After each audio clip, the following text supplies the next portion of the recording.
Hello নমস্কার, আজকে আরেকটা নতুন ভিডিও। এই দেখুন, কালকে রাতে এটাতে আমরা ধনে লাগিয়েছি। তো কালকে লাগিয়েছি সন্ধ্যের সময়তে, যদি বেরোয় অবশ্যই দেখাবো। এই যে একটাতে লাগিয়েছিলাম, কিন্তু এটাই অল্প আছে, আর বেশি নেই, সেই কারণে এটাতে লাগিয়েছি। ক্যারেটটাতে চট দিয়েছি, তার কারণ হচ্ছে এগুলো এই যে ছেঁদা ছেঁদা টাইপের, তো মাটিগুলো শুধু পড়ে যায়, সেই কারণে। জল, হাওয়া, বাতাস সবই পাচ্ছে। দেখুন, দুবার তিনবার এখানটা তুলে খাওয়া হয়েছে,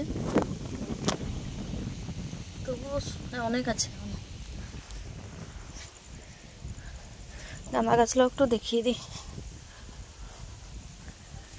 দেখুন,